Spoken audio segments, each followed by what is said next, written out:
빡빡입니다. 자동차 접촉사고 100% 상대방의 잘못인데 나의 과실로 바뀐다면 정말 억울하겠죠. 제가 이제 실전 경험을 바탕으로 당하지 않는 실전 꿀팁을 알려드리겠습니다. 이것을 모르시면 차량 접촉사고 시 큰 피해를 입을 수 있으니 꼭 끝까지 시청해 주시기 바랍니다. 방금 보신 추돌 사고와 같은 사고로 인해서 저희 차량은 운전석 뒤쪽이 파손되었고 상대 차량은 조수석 앞쪽이 파손되었습니다. 저는 도로가 막혀서 서행 운전 중에 갑자기 뒤에서 푹 하는 소리와 함께 큰 충격을 받았습니다. 놀라서 마음을 가다듬고 있었는데 이제 앞에 차 운전사가 놀라서 다가와서 제 문 앞에 서 있었습니다.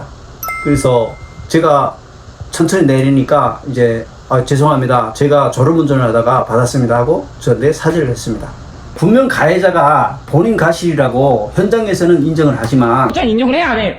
해 인정해 안 해? 실제 이제 사고 현장이나 제가 사고 처리를 하다 보면 이런 분들이 많습니다. 현장에서는 본인 가실이라고 미안하다고 사과를 하고 다음날 마음이 바뀌어서 본인 가실이 아니라고 주장하는 겁니다.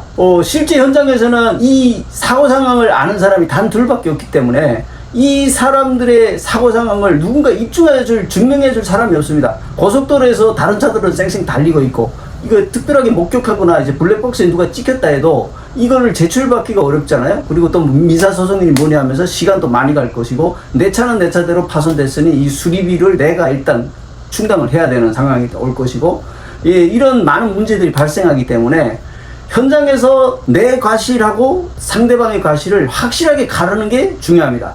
그런데 지금 제가 사고 난 부분은 고속도로의 터미널이거든요.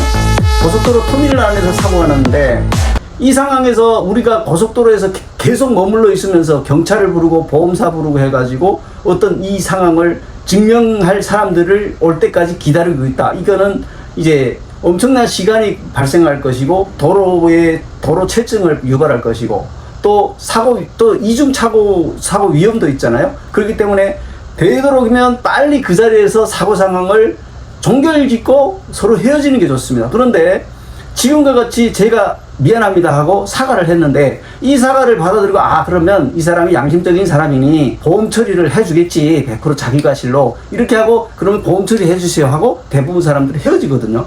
그런데 이렇게 헤어지게 되면 나중에 문제가 발생하는 경우가 있습니다. 물론 그분은 아니겠지만 아닐 수도 있겠지만 어떻게 되냐면요, 제가 그림을 그리면서 설명을 해드리겠습니다. 도로가 이렇게 됐습니다. 이게 터널입니다. 터널인데 3차선 도로예요.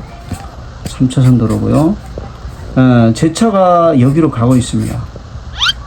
가고 있는데 상대차가 뒤에서 와서 졸다가 끄떡끄떡 졸다가 박았습니다. 그래서 여기가 상처가 났죠. 그러면 이 사람이 100% 과실이 되는 겁니다.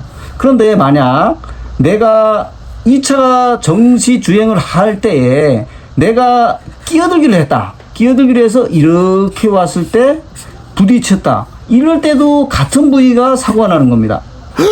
그러면은 끼어들기 한 경우는 내과실이 대체로 70에서 80%가 나오거든요. 결국은 내과실이 대부분이 나오는 이런, 그러니까 가해자가 내가 되는 이 사람이 가해자인데 내가 가해자가 될 수 있는 상황이 만들어질 수도 있다 이겁니다. 그런데 이 사람이 지금은 사과하지만 다음날 곰곰이 생각해 보니 이거 피해가 심하겠다 싶어서 아니다, 나는 정속 주행하는데 앞에 차가 끼어들기 해서 부딪혔다, 이렇게 말을 바꾸는 사람들이 있다 이거죠. 물론 비양심적인 사람들이지만 이런 사람들이 있기 때문에 그 현장에서 과실 부분을 확실하게 확정을 지어야 되는 겁니다.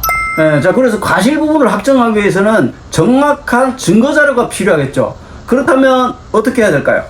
먼저 현장에서 사과하는 가해자에게 현장에서 대물 접수를, 보험 접수를 해달라고 하면 됩니다. 그러면 현장에서 전화를 하겠죠. 전화를 해서 자, 이만저만 해서 내가 박았으니 보험 접수를 해주세요, 이렇게 얘기할 수도 있는데 머리가 좋은 사람들은 또 이것도 거짓말로 접수를 할 수도 있거든요. 사고가 발생했는데 이게 그냥 접촉사가 발생했으니 보험 접수해주세요 대충 해놓고 그 다음에 헤어질 수도 있단 말이에요. 그래서 보험 접수번호만 던져놓고 가면은 다음날 어떤 사고인지를 이제 보험사에서 확인을 해보는데 이때 거짓말을 하면 그러면 이제 내 과실이 될 수도 있는 상황이란 말이에요. 그래서 이 사람이 접수를 할 때에 가능하면은 이 사람이 접수를 어떻게 하는지 좀 들으면, 살짝 엿들으면 좋아요. 그래서 본인 과실로 이렇게 이만저만해서 했다 이렇게 하게 되면은 접수번호가 날라오잖아요. 그럼 그 접수번호를 받아요. 그럼 대물 접수번호를 일단 받았어요. 그 다음에는 제가 자필 경위서를 받았습니다. 자필 경위서에 어떤 상황으로 인해서 사고가 났고 내 과실이라는 내용을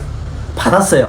그러니까 제가 차에서 수첩하고 볼펜을 꺼내서 그 가해자에게 내밀어서 이걸 좀 적어줘라 이렇게 해서 그 현장에서 이걸 받았어요. 그러면 일단 증거자료가 2개가 됐잖아요. 보험 접수를 한 건 했고 그 다음에 두 번째로 과실 확인서를 받은 거예요. 그러면은 본인이 과실이라는 걸 인정한 거잖아요. 그리고 저에게는 차 안에 블랙박스가 있어요. 그래서 블랙박스 칩을 꺼내서 보관을 하면 됩니다. 그러면 이 안에 영상까지 있기 때문에 만약 영상이 없어도 사실은 아까 앞에 말한 두 가지만 있으면 충분히 이 과실 부분을 입증을 할 수 있다 이겁니다. 그러면은 지금 빨리 차를 피해야 되겠죠. 이제 2가지만 다 받으면 서로 인사하고 그리고 차를 운전할 수 있으면 빨리 길을 내주는 게 좋고요.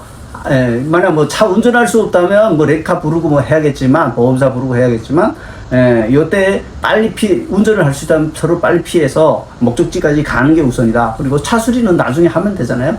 그렇게 하시면 된다.